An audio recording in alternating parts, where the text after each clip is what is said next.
오늘 우리 성경 말씀 우리 사도행전 우리 20장 1절부터 6절입니다. 사도행전 우리 20장 1절부터 6절 우리 함께 보십시다. 우리 신약성경 222페이지쯤입니다. 사도행전 20장 1절부터 우리 6절에 있는 말씀 우리 함께 보십시다.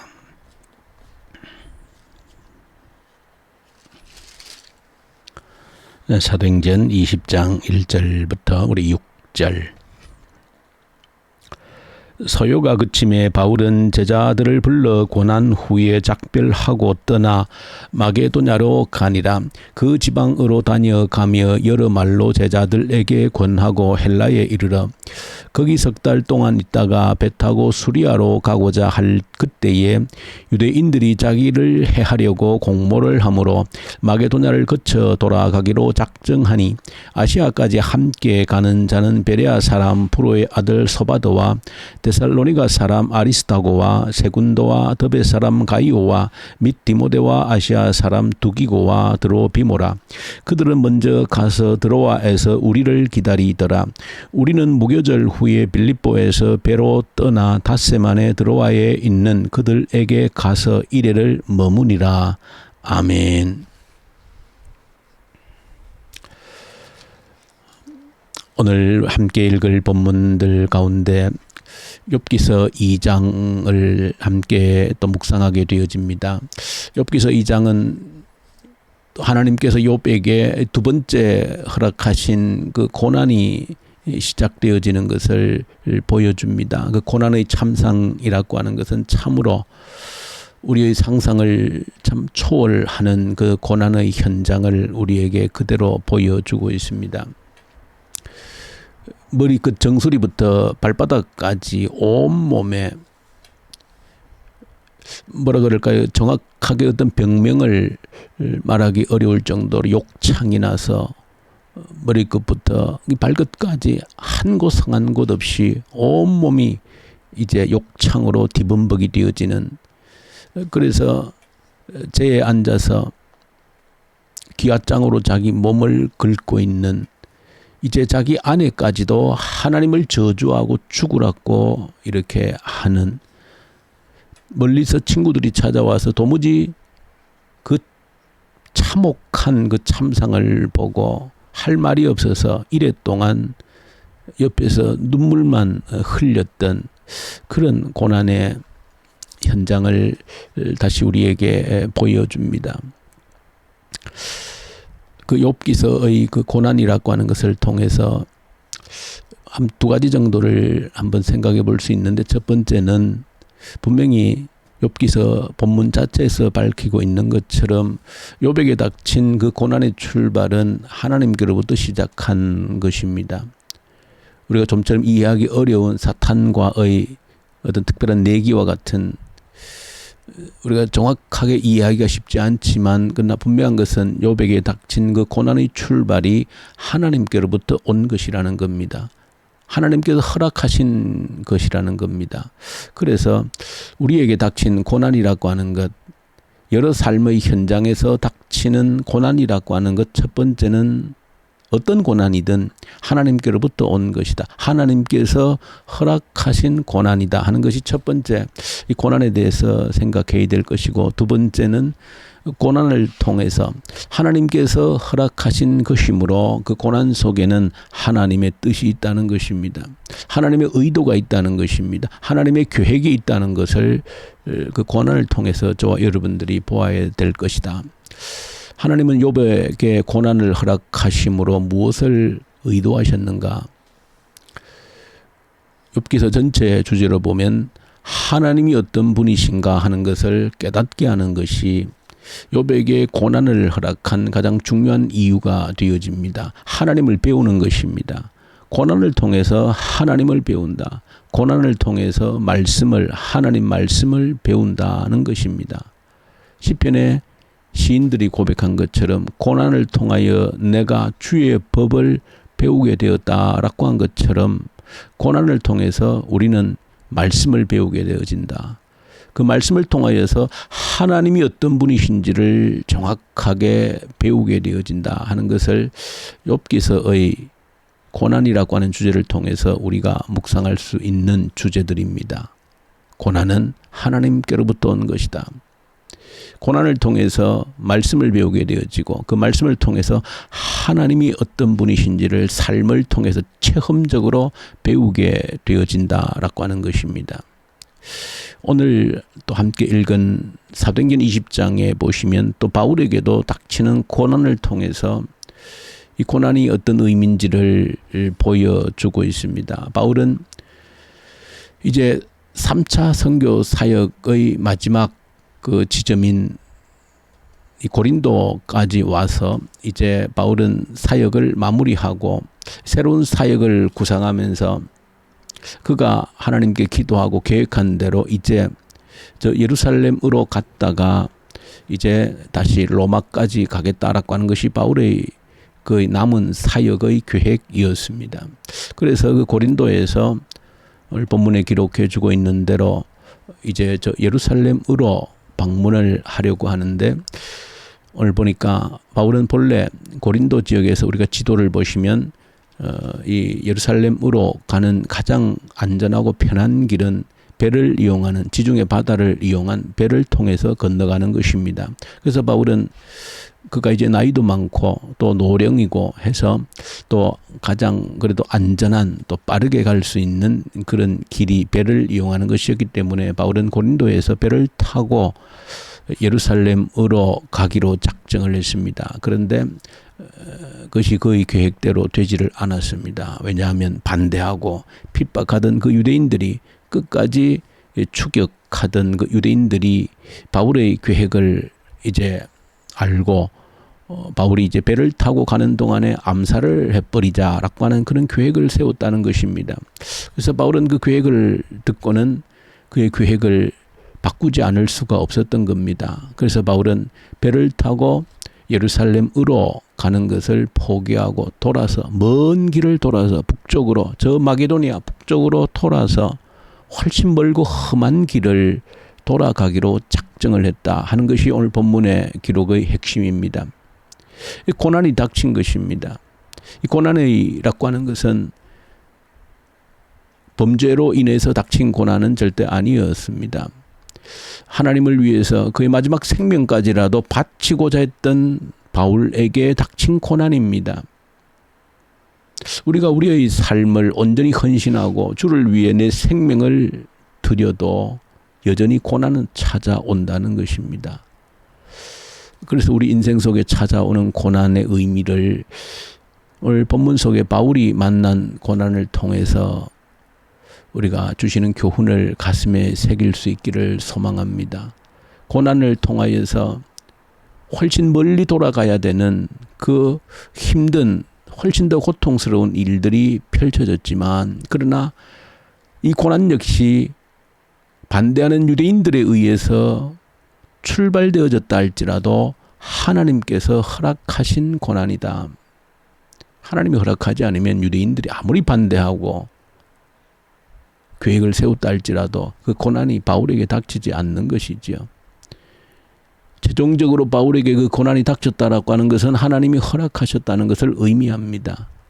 그 하나님의 허락하신 고난 속에는 반드시 하나님의 뜻과 계획이 있다는 것입니다. 오늘 사도행전 20장을 통하여서는 고난을 통해 주신 하나님의 계획이 멀리 돌아가야 되는 우리 인생 가운데 빠르고 아주 바로 갈 수 있는 지름길이 있는데도 우리 인생을 때때로 멀리 돌아서 가게 하시는 그 하나님의 당장 이해하기 어려운 그 고난 속에는 하나님의 계획과 뜻이 있다는 것을 이 사도행전 20장 전체를 통해서 우리에게 보여주고 있는 또 들려주고 있는 교훈입니다. 사도행전 20장은 바울이 고난을 만나고 암살자들에게 쫓겨서 배를 타지 못하고 멀리 육로로 북쪽으로 올라가서 멀리 돌아가야 함으로 인하여서 하나님이 만들어 주셨던 하나님의 놀라운 역사를 이 사도행전 20장을 통해서 우리에게 보여주고 있다. 이 사도행전 20장은 우리가 사도행전 1장부터 28장까지 모두 모든 내용들이 귀하고 은혜로운 말씀으로 기록되어져 있지만 그래도 각자 차이가 있겠지만 이 사도행전 28장 내용들 가운데서 그래도 가장 감동스러운 그런 한 장을 우리가 꼽는다라고 하면 많은 사람들은 이 사도행전 20장을 꼽을 수 있습니다. 그만큼 우리에게 감동을 주는 내용들이 이 사도행전 20장 속에 기록이 되어져 있습니다. 특별히 그 밀레도 섬에서 그 에베소에 있는 교회 지도자들을 초청해서 그 해변가에서 가졌던 그 집회 현장이죠.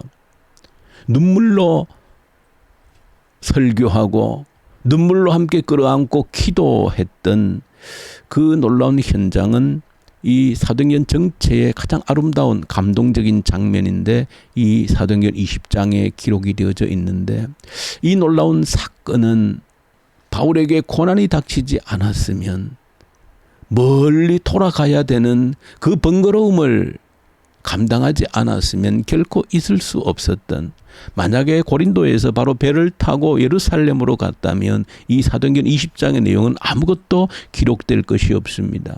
그저 배를 타고 고린도를 출발해서 그 가이사랴 항구에 도착해서 예루살렘까지 도착했다 하는 것으로 끝이 났을 수 있습니다.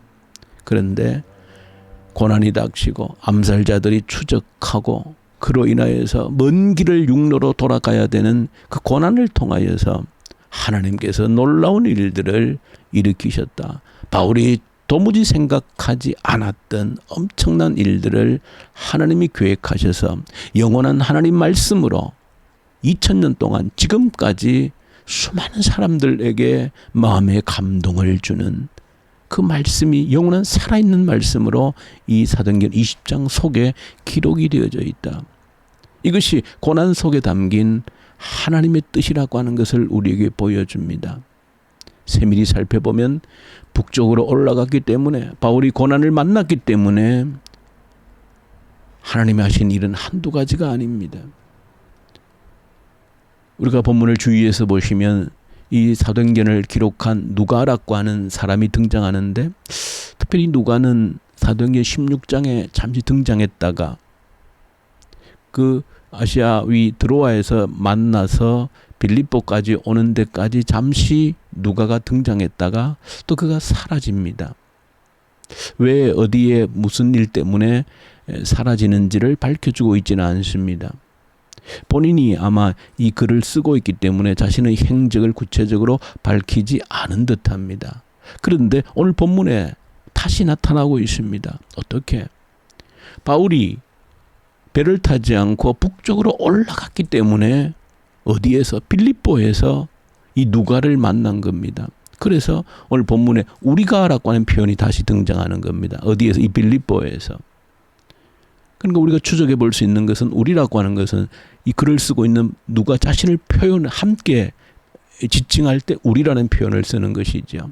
그러니까 이 누가는 빌립보에 남아 있었고 바울이 다시 이제 핍박 때문에 빌립보에 올라갔기 때문에 누가를 만난 것입니다. 그래서 이 누가가 빌립보에서 다시 바울을 만나고 우리가라고 하는 표현을 쓰고 있고, 그때부터 누가가 다시 바울과 동행을 하고 있는 그런 모습을 보여줘서 계속해서 이제 이후로는 우리가라고 하는 표현이 계속되어집니다.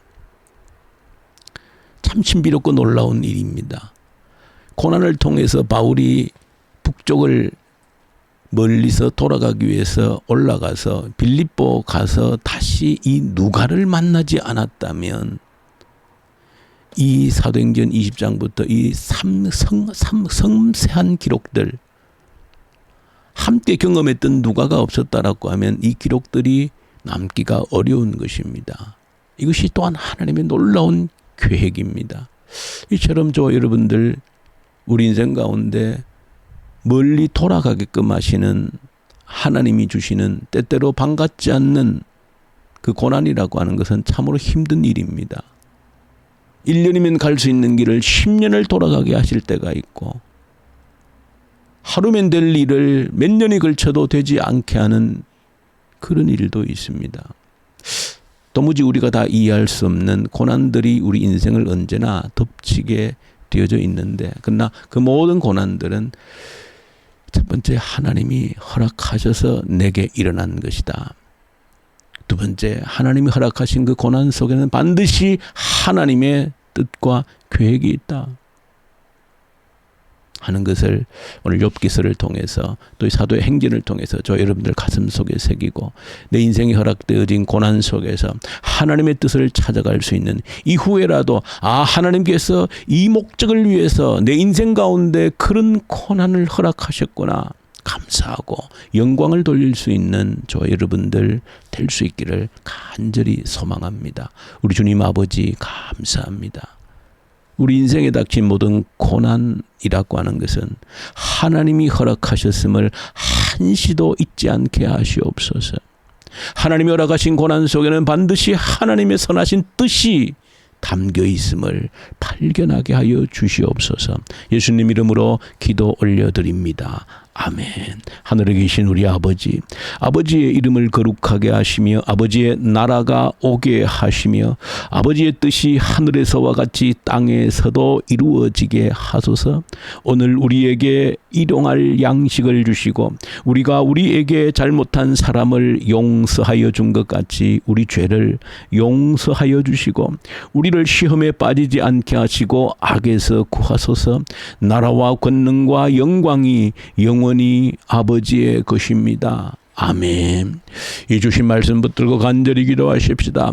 고난을 허락하신 하나님 앞에서 하나님이 고난을 허락하신 그 이유를 밝히 깨달아 아는 저희들 되게 해주십시오. 간절히 기도하고 이 새벽에도 이 나라의 지도자들을 하나님께 간절히 올려드리십시다. 이 나라의 진정으로 나라를 위해 모든 사심을 버리고 자기의 생명을 던질 수 있는 그런 지도자를 우리에게 허락하여 주시옵소서.